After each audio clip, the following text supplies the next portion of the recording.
5 seconds.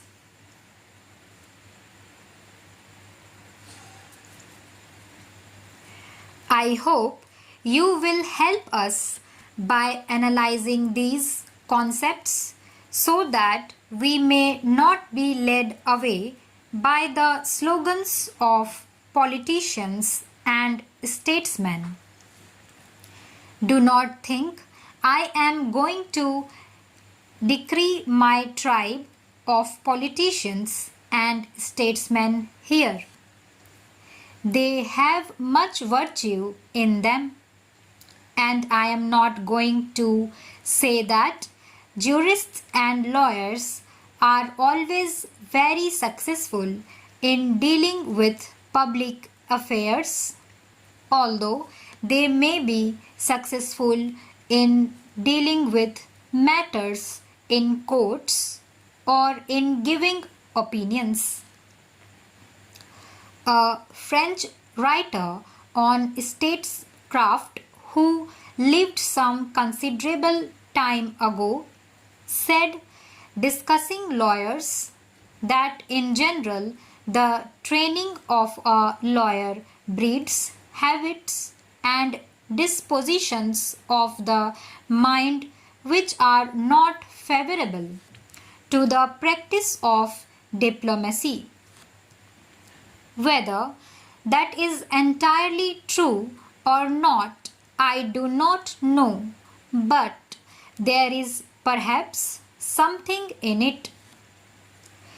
The politicians obviously often go wrong, but the lawyers and the jurists in their ivory towers can also lose touch with reality.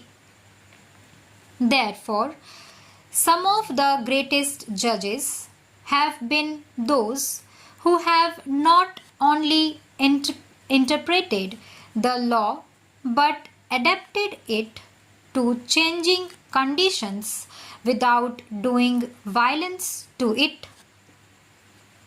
It would be absurd for a problem belonging to the middle of the 20th century to be considered by some textbook maxim of the 18th or the 19th century.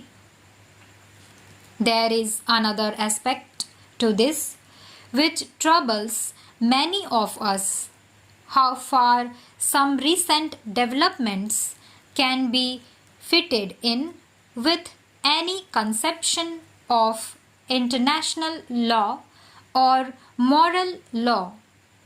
Those developments which threaten the very existence of the human race, not only by mass killing, but by poisoning the atmosphere so that it has terrible genetic consequences, are not justifiable by any conception of international law or moral law. Surely, this is not a matter to be considered only by statesmen and politicians. I do not know if jurists consider the moral law, but I suppose that have it in mind even in considering the letter of the law. It may be desirable for them to consider whether and how far these preparations for nuclear warfare or the test explosions are in keeping with any conception of international or moral law. If the politician, as a man who has some responsibility in public affairs, expresses his opinion, it is usually considered a biased and colored opinion because he belongs to the political apparatus of a country. But jurist opinion also carry weight. International law is affected by the world becoming something bigger than the old narrow European community.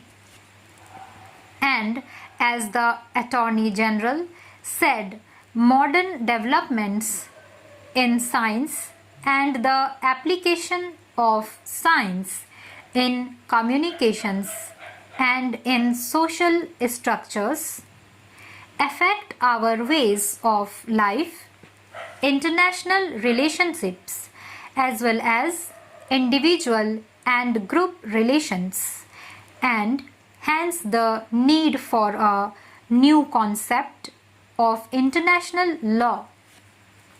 You have referred, Mr. Attorney General, to punch seal the 5 principles which have been accepted by a number of countries of Asia and some countries outside Asia. I claim no special virtue for them. They are only some simple principles which, if adopted by nations in regard to international relationships, will not only lead us away from war but will establish healthy relationships. They are really simple, and I do not see how anyone anywhere can object to any of them. The recognition of sovereignty, non-aggression, non-interference in international affairs. When a country does not conform to these principles, it is misbehaving and interfering. It is not acting according to the real basis of international law, which consists of non-aggression, non-interference, recognition of sovereignty, mutual respect, all these leading up to peaceful coexistence. Peaceful coexistence means coexistence of countries which differ in their policies. There is no point in saying that 2 persons or 2 countries who agree should exist peacefully.